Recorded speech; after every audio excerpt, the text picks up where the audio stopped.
Yo! What's up guys? So ngayong araw nga ay nautusan tayo ni Chipmate. Ayan, mag-check ng bilge. Umuulan kasi dito sa Vietnam. Sawadi ka sa inyong tanan. Dito ngayon tayo sa cargo hold, pero may iba tayong package dyan. Kaya tayo bumaba dito. Yan o, yan yung package natin. Yan. Yung mga magnet na yan. Kung anong tawag dyan, guys, panoorin nyo na lang yung mga nauna ko nyo na video. Dalawa pala yan, oh. Katabi po. Oh yeah. Guys, follow, subscribe, tsaka comment para lumawak pa yung community natin. Thank you. Baha na nga dyan, guys, oh, sa cargo hold. Yan na pala yung mga nakolekt natin, guys, oh. Yan, oh. Medyo madami-dami na.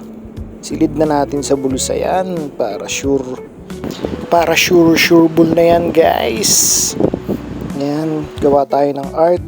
Kailangan natin ng 3 magnet. Yan yung mga art materials ko, guys. Tingnan nyo na lang kasi pinas-forward ko. Tapos gumawa ko ng sketch dyan. Yung subject pala natin ngayon, yan, yung reference natin is may kinalaman sa ating profesyon, ang pagiging seaman. Alam nyo ba yung mga seaman, guys? Ayun yung mga taong hindi nyo pinapautang kasi akala nyo madaming pera. Yan yun sila eh. Hindi kayo maniwala na nauubusan din ng kwarta yung mga yan eh. So ayan, minasa-masa ko na nga yan yung mga clay natin dyan. Minasa-masa natin na parang tinapay sa bakery. Gamit tayo ng foil. Yung foil ko legal hindi illegal yan. Legal yung foil natin. Para sa ulo. Ayan, mga detalye. Yung detalye, yung in-underestimate ko pala yung ano natin dito, guys. Medyo na-underestimate ko yung subject natin dito. So, medyo maliit. Yung mga detalye niya is maliliit din. Ayan na yung progress nung gawa natin, oh. Ayan, ready ng pinturahan yan, guys. Para magtatapon na ng messenger line. Pero matagal na gawaan yan, guys, kasi yung mga ibang parts is pinapatuyo ko pa. Dito muna tayo, guys, sa background. Yung background natin kulay blue. Parang dagat. Yan, cover all. Para siyang may hawak na na monkey fish. Giya kung tawagin namin. Parang ready na siya itapon, guys. Messenger line. Yan.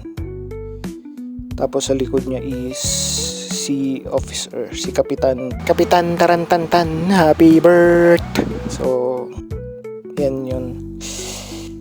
Yan, guys. Tapos na siya. May ano na rin siya, yung pampakintab. Bali, pwede na nating i-display yan. Sama na natin yan dito sa mga katribo niya. Oy, alisin muna natin ito, isa na to. Yan, para makita nyo yung reference tsaka yung gawa natin. Ayan. So, first time ko palang gumawa na ang subject ko ay tao. Yung character natin ay tao. Ayun, nag-enjoy naman ako. Sana nag-enjoy din kayo. Sama na natin yan sa mga katribo niya. Oh yeah. So yun lang, guys. From my hands to your screen. See you on the next art journey. Alright. Kung nagustuhan niyo yung video, like nyo naman, share and follow. Thank you very much.